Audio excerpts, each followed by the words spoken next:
Okay, welcome everyone to Daf Yomi, 1 week at a time. This is Masechet Menachot, and today we are going to be learning Daf 9 through 16 in Masechet Menachot. Hold on 1 second. I just want to fix something on my computer. 1 second.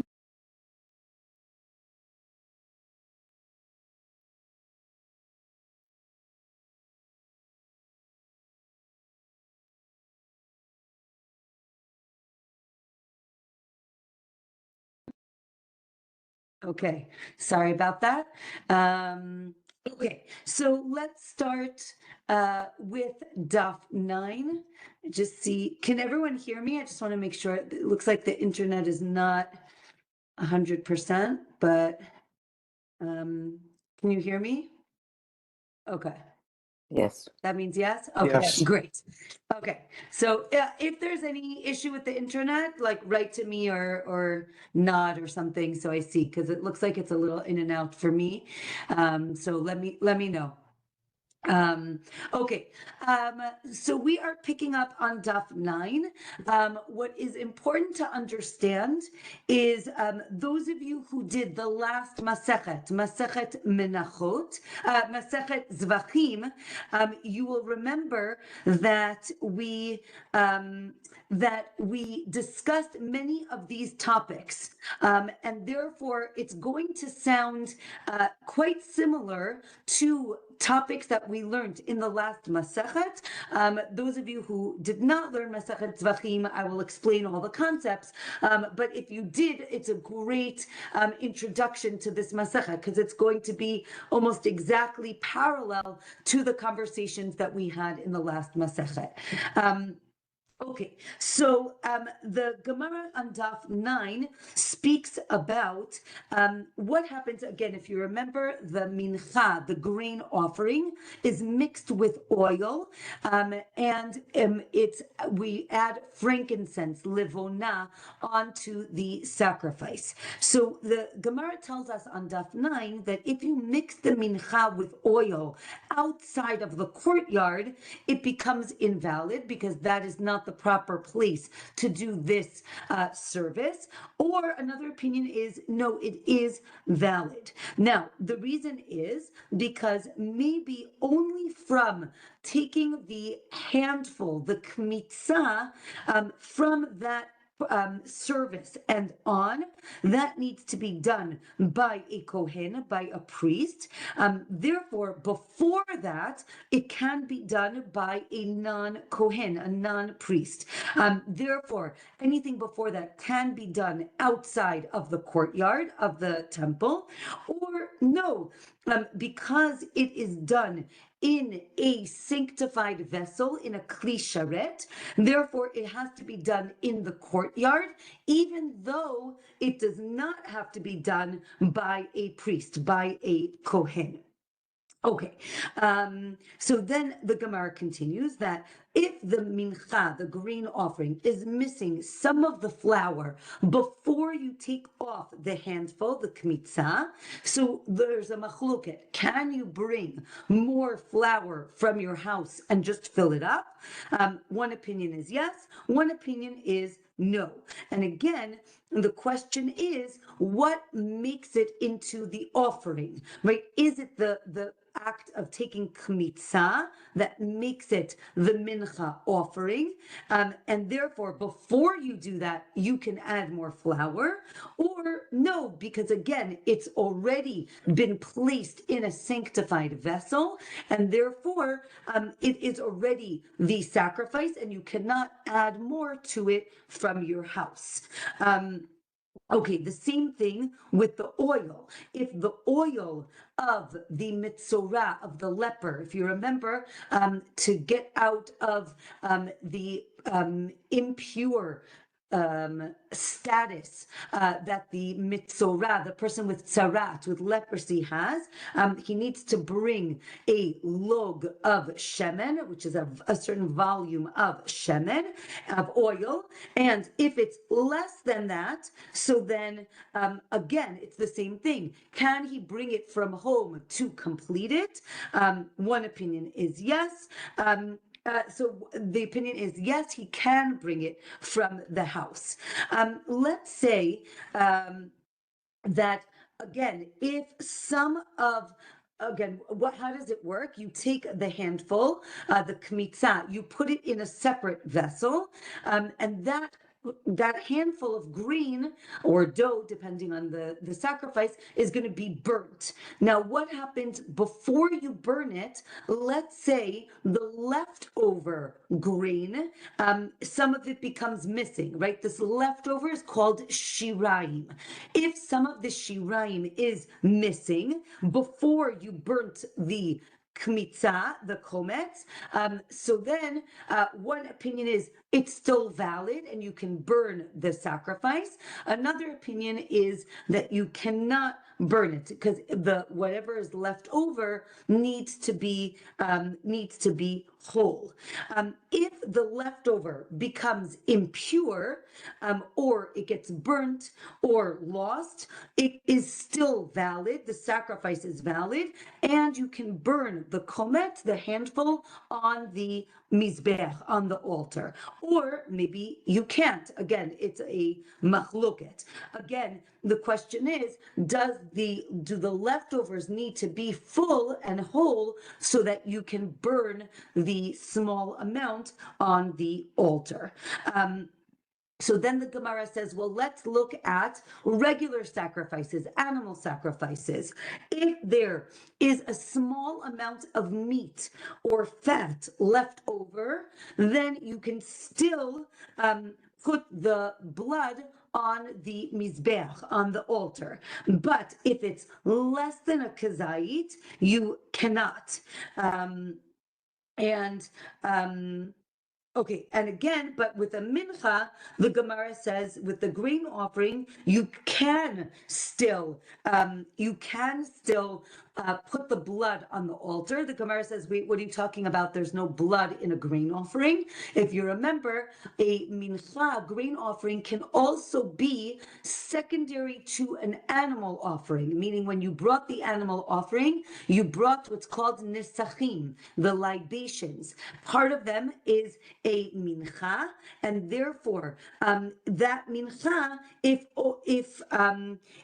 the leftover green is lacking, you can still put the blood of the sacrifice onto the altar. But if there is no meat, then you cannot put the blood on the altar.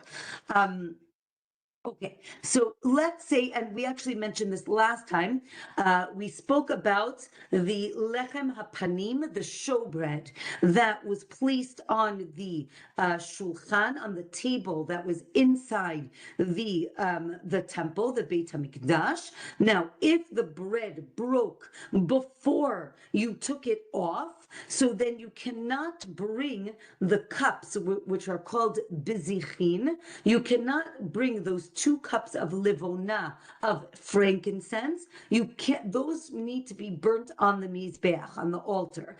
If the bread broke before you took it off, you cannot burn the frankincense. Another opinion is you can, and again, the burning of these 2 cups of frankincense, of livona, is parallel to the burning of the kometz, of the handful of the grain offering.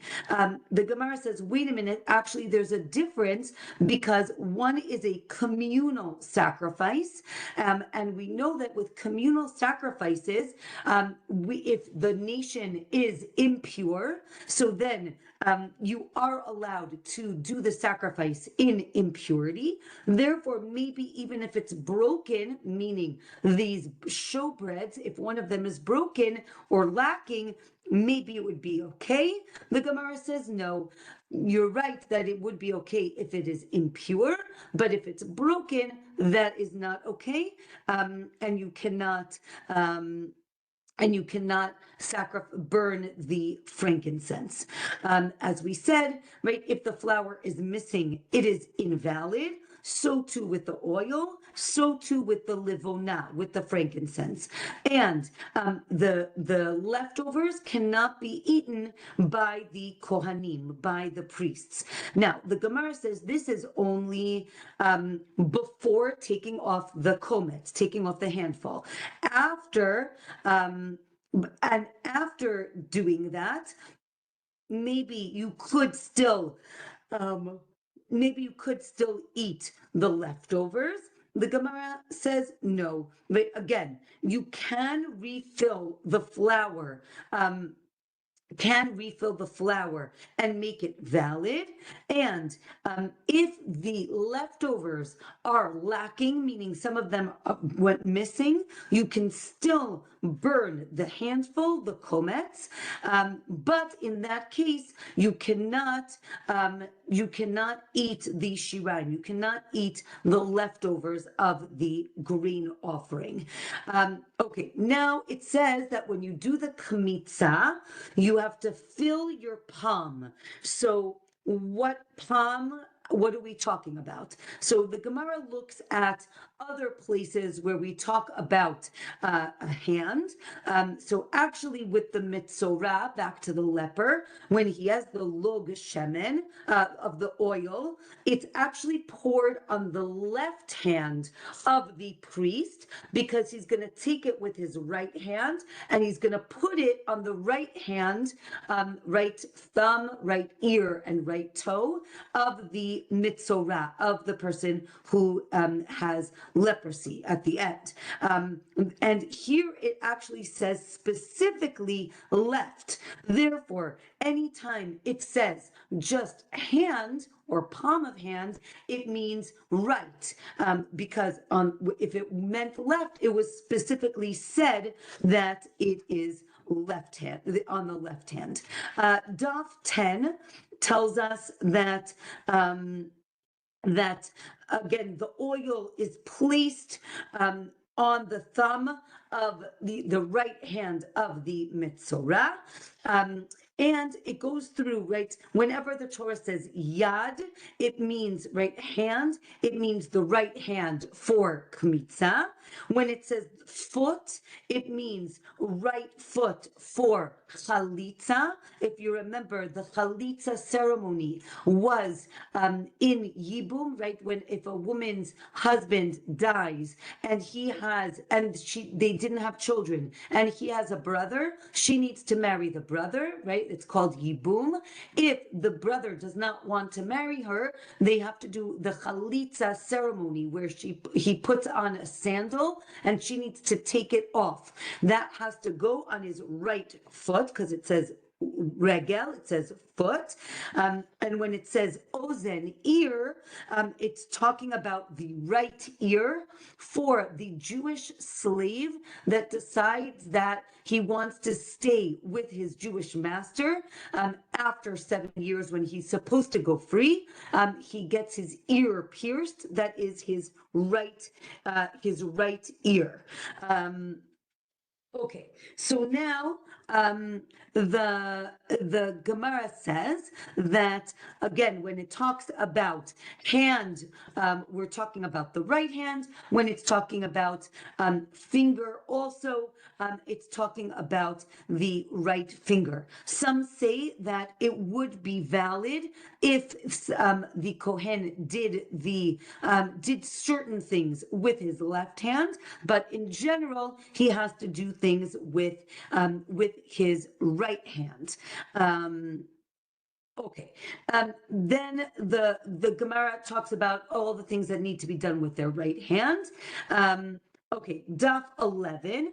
If the Kohen did kemitza, again, with their hands, and there was a pebble in his hand, meaning it came up with the flour, or some salt, or livona, the frankincense, it would be invalid because it needs to be a full handful of flour slash dough, again, depending on the offering, which we'll talk about another time.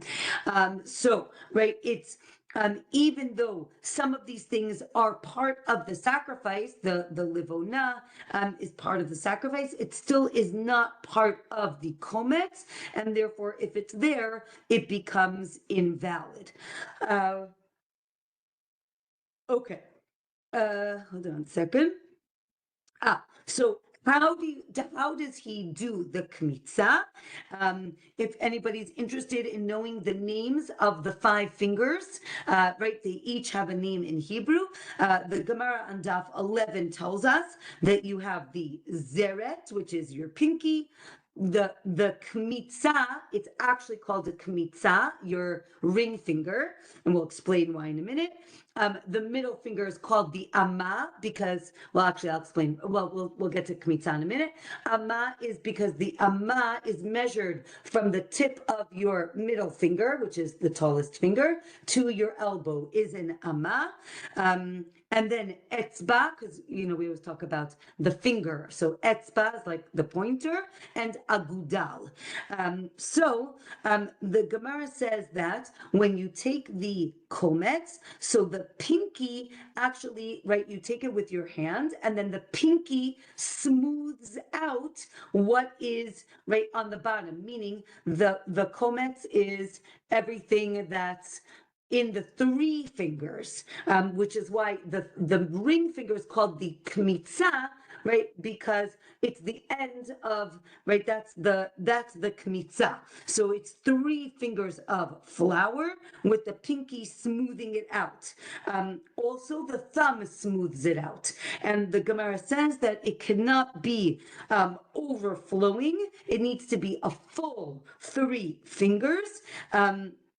And the Gemara says this is actually very difficult to do. If you try, I guess you can try it at home, see if you can grab like a handful and then like smooth it out with your thumb and your pinky.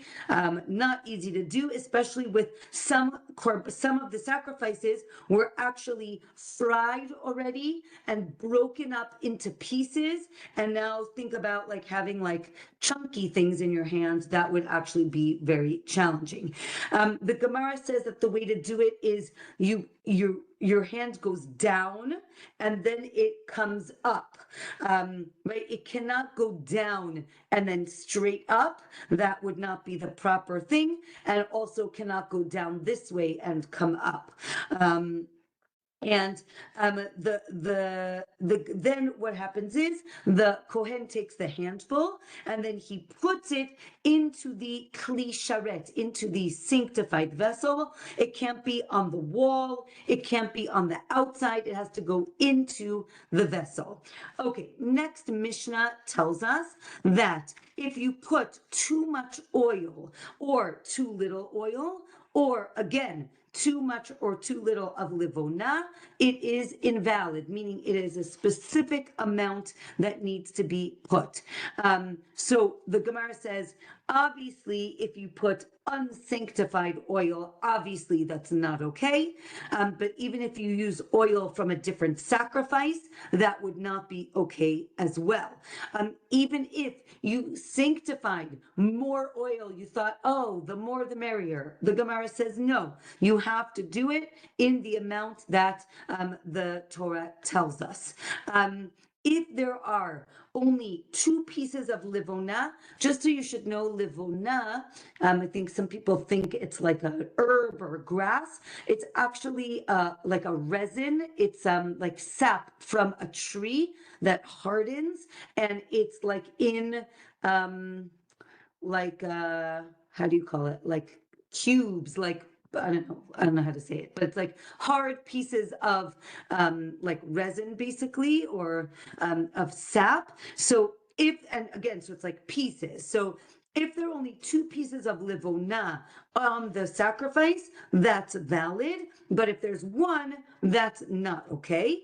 Or no, if any of it is missing, it is invalid. Or the Gemara says that maybe we're talking about each like chunk or piece. Each actually have some livona. So I'll bring it, remind me at the end of this year, I'll show it to you. If each like piece is cracked or broken, that would be a problem. It needs to be, each piece needs to be full. It's not that you need all of it there. Okay, you have to have the kemitza of livona. Again, the frankincense needs to be there at the beginning and at the end. Again, all of it, or maybe just at the beginning and only like a minimum of 2 pieces at the end. Or as we say, again, it says kol halivona, all of the livona, which could mean all of it or any of it. And therefore, that is a machluke. Okay, maybe extra livona would be okay. And the Gemara says, so if you take, let's say, 2 handfuls of the livona and they were designated, so then that would be okay, even though it's a lot. But if it's less than a kometz, again, because it's too little, that would be invalid. Okay, next Mishnah, we now get to what Diane asked about in the beginning of the class, which is pigul. If you remember, in the last Masechet, we had a lot of discussion about this. The concept is that intention is very important. If the Kohen, while he is doing one of the 4 essential services and has in mind to either eat part of the sacrifice past its time or burn part of the sacrifice at the wrong time, or again, eat or burn in the wrong place, right? So it's either wrong time or wrong place, and it's either about eating something or burning something. So those are all of our variables.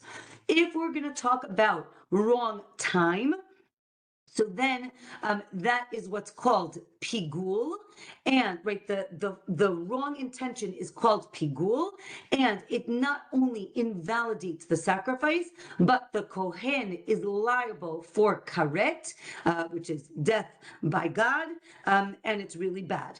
If it is with the intent for the wrong place, it is invalid, but there is no karet. Okay, so now everything that we did, if you remember, with in Zvachim about animals, the same conversation is going to happen with the mincha, with the grain offering. So now the Gemara says, if you did kemitza, right? So again, if you remember, kemitza, taking the grain, is parallel to shchita, to slaughtering the animal, right? You are opening it up, you're separating. That's the first thing that we do. So if you did kemitza with intent to eat the leftover grain outside of the temple, or to burn it outside, or to burn the livona outside, it is invalid, but you do not get karet because this is the wrong place. If you had intent to do these things at the wrong time, meaning tomorrow or the next day, then it becomes pigul and you get karet. Okay, daf 12. If you do, we're continuing in the Mishnah. If you do kemitza and then you walk holacha, right? You bring it towards the altar and you burn the kometz in any of these services. If you had improper intent, then it becomes invalid or pigul, again, depending on the intent. But any other avodah,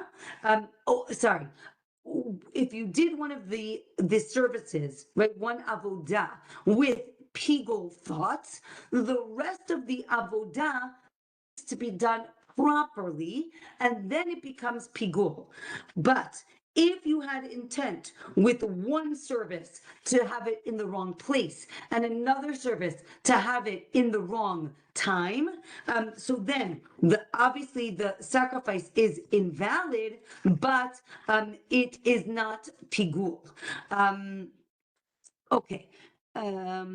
Now, let's say you had intent to have, again, eat one kazait, one olive's amount of the leftover grain outside, and one kazait to eat it tomorrow, or half and half. It would be invalid, but not pigul, because again, first of all, they don't combine and they mess each other up, and therefore it could not be pigul. That's one opinion. Another opinion is no, if you have the wrong intent about time, right? I'm going to eat it tomorrow. If that came first, so then it becomes pigul, and you do get karet, even if later you had other different intentions. But if you had intention about place, if that came first, it becomes invalid. Okay, so now the Gemara explains that if you lost some of the shirayim, remember the leftover grain, it is okay, and you can still burn the handful, the kometz, but you cannot eat it. We said that before. If you had pigul thought on the kometz that you were going to eat the leftovers, so then the question is, do you get karet? So the Gemara says no, because the shirayim are missing. Because there's something missing there, it could not become pigul. There's a machloket if you're liable for burning outside of the temple just a kazait, or maybe to be liable, you have to burn the entire kemitza. Again, we're talking about the kemitza of the grain offering. Again, we actually started with this, right? Would you be liable for burning the kemitza, the kometz outside, or the livona? Or do you actually need both? Because that is how you burn it on the mizbeach. Therefore, you need to burn both of those things outside in order to be liable. Okay. Next Mishnah, if the person had intent to eat half a zayit, half an olive's amount tomorrow, and burn half an olive tomorrow, that sacrifice would be kasher, would be valid, because again, they do not combine, right? Eating and burning do not combine.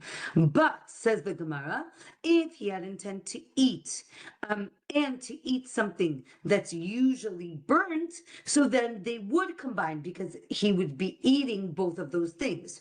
Or no, it's actually machloket. Again, if you can combine eating of a person and eating of the mizbeach, which we would call burning. With that, we finish the first chapter of Masechet Menachot. Okay, let's continue. Daf 13.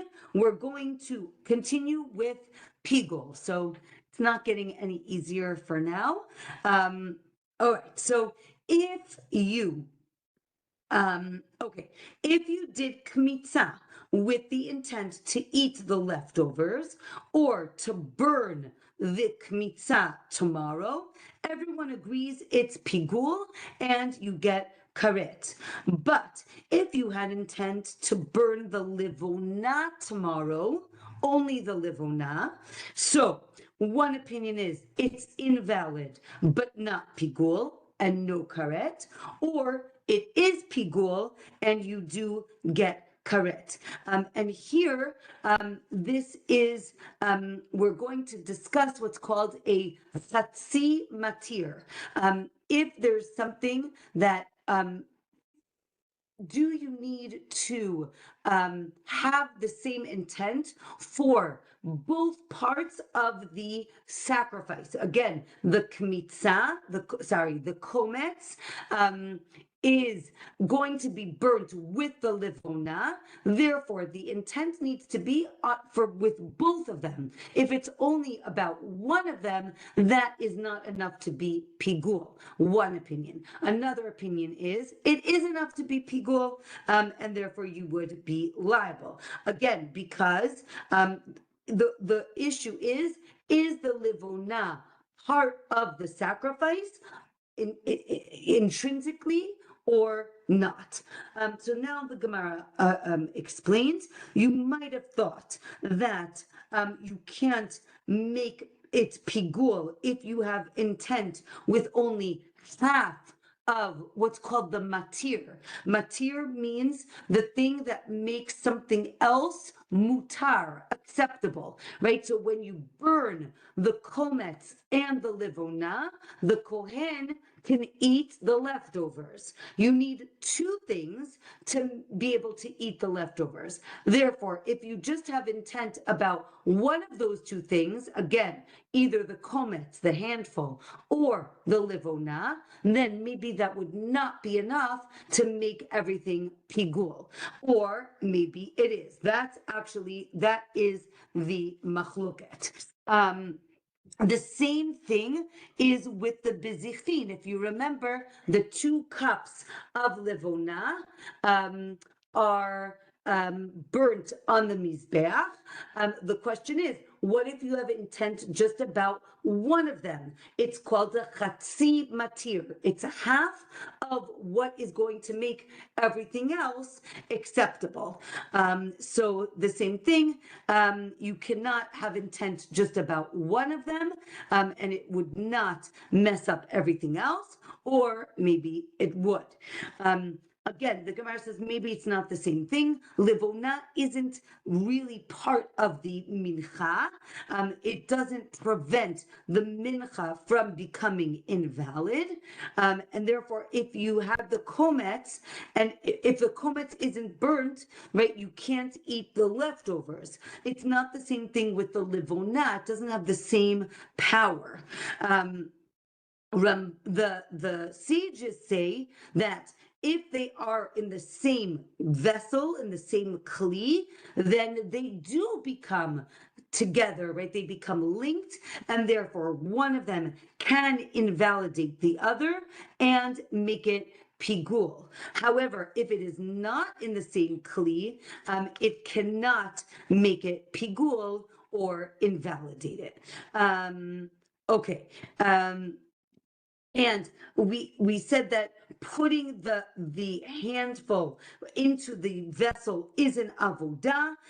It has to be done properly, and so too the gathering of the livona. Okay, next Mishnah at the bottom of Daf 13. On the festival, on the holiday of Shavuot, there is a sacrifice that is brought.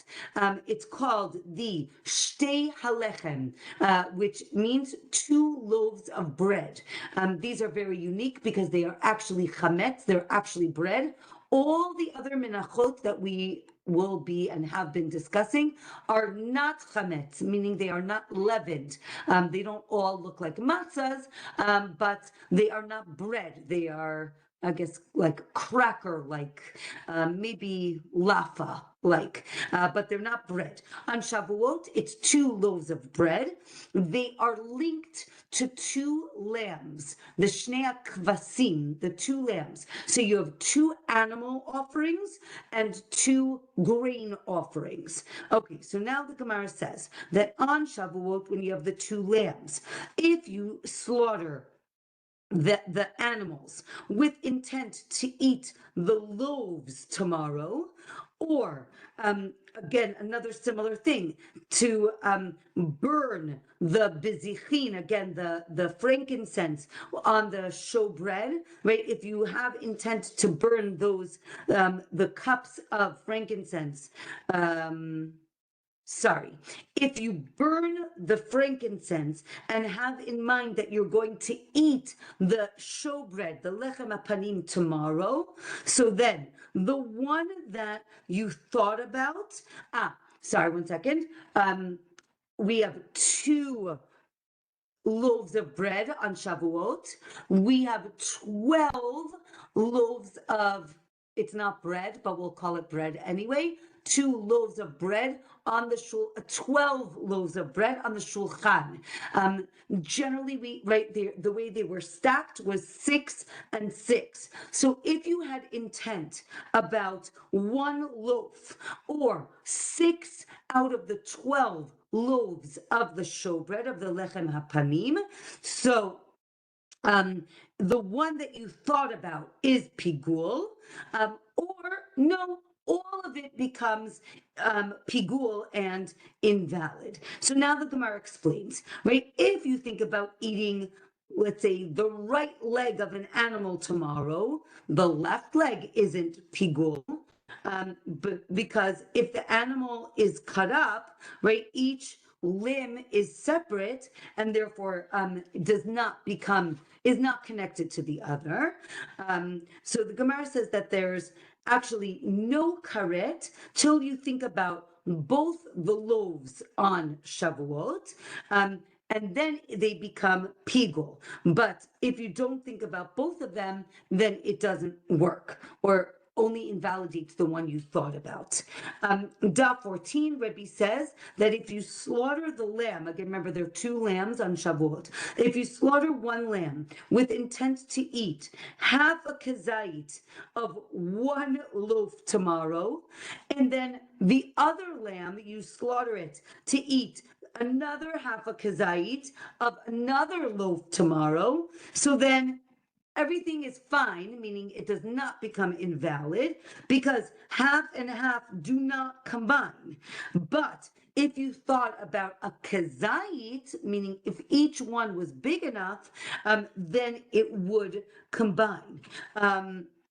The Gemara says you actually need to slaughter both the animals. You need all of it done in order for it to become pigul. Or you need to slaughter both of them and need to have intent for both the loaves, and not just one of them. If you are now the Gemara talks about pigul in general, that if you're standing in the courtyard of the temple and have pigul intent about something that's done inside the temple, meaning in the building, that would not be pigul. It's only pigul for things that are done outside in the courtyard, which is all the services that we just mentioned. Okay, if you thought about the kometz, so right, again, had improper thought about the kometz, it makes the shiraim pigul. Therefore, if you're thinking about the right leg, then for sure maybe the left leg should be pigul. So the Gemara says, well, let's say we can separate things, right? If you slaughtered the animal with intent to eat half a kazait, and then when you threw the blood onto the mizbeach, onto the altar, you had intent to eat another half a kazait, so then it would be pigul, meaning they do combine, because shchita, slaughtering, and zrika, putting the blood on the mizbeach, are both actions that make something else permissible. This is called a matir. It makes something mutar. The Gemara says, no, you need full intent during one of those services, not half and half. That does not combine. Okay, let's go to the next Mishnah. If one of the loaves or half of the lechem hapanim, right, 6 of the showbreads become impure, you burn all of them, because a communal sacrifice, a karban tzibur, has to be full. There's no such thing as half, and therefore you burn it all. Or no, you burn the thing that became impure, and you eat the rest of whatever is left over. So now the Gemara explains the machloket that we just said is before they did zrika, before they put the blood on the altar. But after zrika, everybody agrees that you burn the impure one and you can eat the other one. And basically the conversation or the argument is about the tzitz. If you remember, the tzitz is the headband that the high priest, the Kohen Gadol, wore. And the tzitz has a power to make things that became impure, it can make them pure enough to be put on the altar. And the question is, does the tzitz work only for something that is going to be burnt on the altar, or even for things that can be eaten as well? Daf 15 says that it definitely works for things that are burnt, but again, not sure about things that are eaten. Okay. Next, Mishnah, the Todah, the Thanksgiving korban sacrifice, is an animal sacrifice. It comes with 40 loaves of bread, 10 of 4 different types. One of those types is kometz, meaning is actually bread. So now, if the Todah makes hold on one second. Sorry. So if you have improper intent with the animal, with the korban todah, it makes the bread, the loaves, pigul, but not the other way around. Meaning, if you have intent about the bread, it does not make the meat or the sacrifice pigul.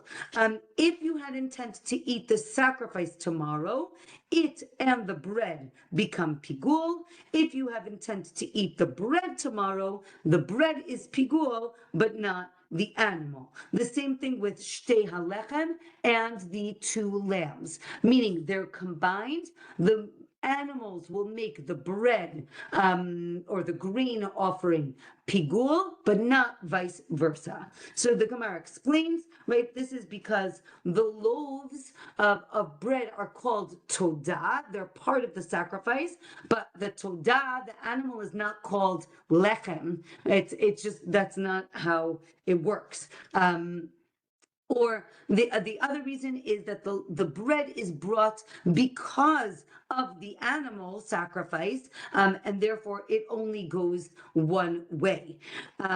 If you had intent to have some of the meat and some of the lechem, right, a kazait total of both tomorrow, so is that pigul, right? So the Gemara says, well, the bread is pigul, but not the meat. It's not strong enough to make the meat pigul, and the same thing would be the case with the shtei halechem. Okay, next Mishnah, a sacrifice will make its nesachim, the libations that are brought with it, into pigul, meaning if you thought about eating the meat tomorrow, not only is the meat pigul, but everything that goes with that sacrifice also becomes pigul. Again, because the blood is what of the animal is what makes it acceptable to bring these other sacrifices. This is according to Rabbi Meir, but obviously not the other way around. If you had pigul intentions for the nesachim, for the added things, it does not mess up the animal sacrifice. If you slaughter the animal to eat the meat tomorrow, again, not only is the meat, but also the nesachim are pigul. but the opposite is not the case. The Gemara explains that the sages disagree. They say that the nisachim do not become pigul because though they are linked to the animal, they're not really, because you can bring the animal today, but you could bring the nesachim, the libations, 10 days from now. And therefore, it's not a strong enough link. Okay. The same thing with the oil of the mitzorah, of the leper. It can become pigul because it's linked to the blood of the asham, to the animal sacrifice. Again, but it could be brought later. So the Gemara says, you're right. If it was brought today with the sacrifice, then it would become pigul. Okay, next Mishnah on Daf 16, big Mishnah. If you have pigul intent during the kometz, during kemitza, but not when you put the livona, or vice versa, Rabbi Meir says it's still pigul, and you get karet. Chachamim say it is not pigul because you need intent, pigul intent, for the entire matir, the entire thing, which is the kometz and the livona. So you need pigul for both. But they agree with the grain offering that's a sin offering that does not have oil, that if you have pigul for just the kometz, it is pigul because that's all there is. If you slaughter, again, the lamb that's connected to the loaves of bread. So if you slaughter the lamb with intent to eat both loaves tomorrow, or to burn one, or when you're burning the bezichin, you have intent to eat all of the lechem hapanim tomorrow. Rabbi Meir says it's pigul. Chachamim say it is not pigul because it is not complete. If you slaughter one lamb with intent to eat its meat tomorrow, it becomes pigul because it's one animal. Even though they come in a pair, it's one, and therefore it's pigul for one of them. And the other animal is valid. They're not linked that much. But if you slaughter this animal with intent to eat the other animal's meat tomorrow, both are valid because you cannot have that intent from one sacrifice to another. So now the Gemara explains that when we talk about pigul intent, it has to be just that, meaning the machloket is if you put the kometz with no intent, meaning neither here nor there, not with, you didn't have the wrong intent, right? The Gemara calls it shtika. You didn't think about anything. So if you put the kometz with no intent and then the livona with pigul intent, so that's where we have the machloket, because one of them was done fine and one of them was done wrong. But if you put the kometz with pigul intent and the livona with no intent, everyone agrees it's pigul, because here the Gemara introduces the concept of when you do something, it's usually with the intent that you had in the beginning. So your first intent is what determines what this is going to be, and therefore if you have no other intent, we assume that you're agreeing with what you did in the beginning.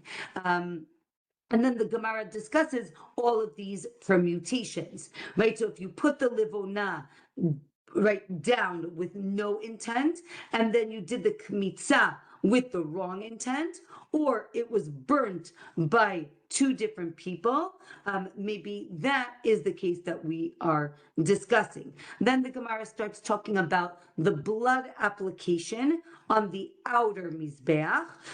So even wrong intent with one blood application can make the sacrifice pigul, but blood application on the inside, right, that's done in the Heichal, like the 43 that are done on Yom Kippur, or the 11 of the bull of the high priest. In here, each one can cause pigul, or no, you need intent with all of those application, even if the first one was done correctly. The Gemara talks about the high priest on Yom Kippur, how he does all the 42 applications. Maybe it's 42, maybe it's 47, but they are all counted. Now, the Gemara talks about having pigul intent while walking with the sacrifice, holacha, that would make it pigul because it's like kemitza. It is one of the 4 essential services of the korban, of the sacrifice. And the Gemara tells us that any one of the services that isn't a matir, it doesn't make something else permissible, then it by itself can make something pigul. So let's say slaughtering the lambs, so that actually sanctifies the loaves, right? So the shchita, the slaughtering, is a matir. It makes the loaves sanctified. The same thing with the blood, and that. The last case in the Gemara talks about what if you burnt a small amount of the kometz each time, meaning instead of taking the handful and putting the whole thing on the mizbeach, you took, it says, a sesame seed size, right? A little piece each time. And you had intent while you were doing that to eat a very small amount of the leftovers tomorrow. So it's actually a 3-way machloket. One opinion is this is pigul, and it works to invalidate the sacrifice. So it would be pigul and you would get correct. Another opinion is it's pasul, it's invalid, but not pigul, and you would not get correct. And finally, the last opinion is that it is totally a valid sacrifice because each time you put a little bit, that's not the way to sacrifice a sacrifice. And there's a machloket if it's about how a person eats or how a person burns the sacrifice. With that, we will end today's class. Be'ezrat Hashem, we will meet again next Tuesday. We have a few minutes, so if anybody has any questions, I'm happy to answer them. I just wanted to remind you, you said that you were going to bring the levona for us to see. You want to see the levona? Okay, hold on 1 second. 1 minute. If I could share my screen, I have a picture online. Okay, my son is going to bring it, so I'll show it to you. Okay. I used to have a class where we were going through stuff like this, and I brought in a whole bunch of cheap table salt or whatever and poured it into bins, and I passed it around. Everybody took their hands and tried in the salt to see if they could do that. That's very cool. hard. Okay, hold on. Let me see if I can. Wait a second. Let's That stop was for the sharing. Minka offering. Okay, hold on 1 second. Let's see if you can see. How do I do this? Let me put that. Yes, frankincense. Can you see? Yeah. Yes. So Wow. it's like little, I don't know what you Crystallized sap. Lumps, crystals. Yeah, that's a good word. Yeah. Yeah, pieces of Yes. hardened sap. Exactly. Yeah. So we have I have like a bag of it. Yeah. We actually bought it. I think I mentioned this last time, but there's Maybe I didn't. I don't remember. There's a great museum called Machon HaMikdash, the Temple Institute, and they have pictures and diagrams and real things of all the things that we're talking about. So actually, my niece worked there, and when she worked there, so she gave this to us, and it says, here, if you can see, right, it says, right, Livona. Listen. Zaka. Livona zaka, like a pure Pure. frankincense. Does it Yeah. have a scent? Does it have a smell? Let's see. Baruch atah Adonai Eloheinu melech haolam borei minei besamim. Amen. Yes. Yeah. Not Mhm. very strong, but it does have a scent. Yeah, this was sold as like besamim for Havdalah. So Interesting. next time you're in Israel, you can pick some up. It reminds me a little bit of amber because amber is also a sap Mhm. Does that's it have a crystallized. smell? No. Oh. But it Amber looks doesn't, no.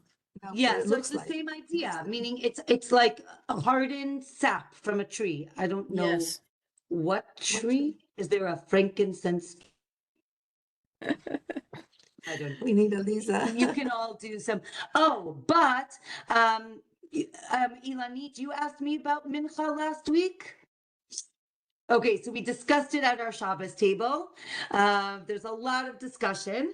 I would say the overall opinion was, like we said last time, but basically this idea that morning and night, like morning, okay, you wake up and you do a again, either a sacrifice / prayer, but afternoon it's like a bonus, and that is why it's called a gift, and that's the mincha. Mincha is a gift, so like you can look at it as it's a bonus gift that we get to pray again in the afternoon, or sacrifice again in the afternoon.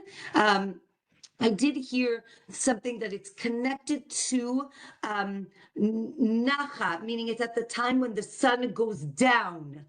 So the sun is going to rest. So it's called mincha, because the sun is going down. A little bit of a stretch, but it's there also. So we did discuss a lot. It's interesting that in the Mishnah, there is a discussion and interesting different sources. We'll talk about Abraham did like shacharit, and then tfilat ben ha'arbaim and arvit, meaning that mincha, it's not so clear that it's called mincha in the earlier days. So it's interesting that, it's something that developed over time. So great question. It led to great discussion over Shabbat. I just had a thought come to me then, maybe since we're talking about possible derivations, but this would have gone to ancient times, so no, but right when they changed out the bread on Shabbat afternoon for the incoming Levites and priests, that was very special. That was a very special time. And, there were the bread was given out to those that were exiting, right? And they got to take a piece of the old bread, and all was like gifts, like a gift. And this was all done at that service, at the Mincha service. Okay. So stretching. Stretching, but interesting. Stretching, but interesting. My only pushback is that it's done once a week, Yes, as once a opposed week. to mincha, which is done every day. But I like the concept of gift in the afternoon. That was your point, right? Yes, and Shabbat is the main event. It gives True. strength to the first part of the week, and we look forward to it in the second part of the week, and that's what it's all about is Shabbat. So I like yeah. it. There you Okay, go. great. Great. All right. Well, thank you, everybody. Wishing Thank you you. a great week. And Bezrat Hashem, see you next week. In the middle is Tu B'Shvat. So those of you who celebrate Tu B'Shvat, Sunday night, Monday is Tu B'Shvat. So Tu B'Shvat Sameach. Don't forget to celebrate with some fruit. And so have a great week and Shabbat Shalom. We bought, we're snowed in right now, only near Tuesday. Washington and Maryland. And I don't know that we might even get another storm at that time. I bought some dried fruit in time before the storm. So I'll do what I can. Wow. Okay. It's more about the intent than the actual consuming of fruit. So don't worry That's about right. that. All right. Thank you. Bye Thank you. bye. Bye-bye.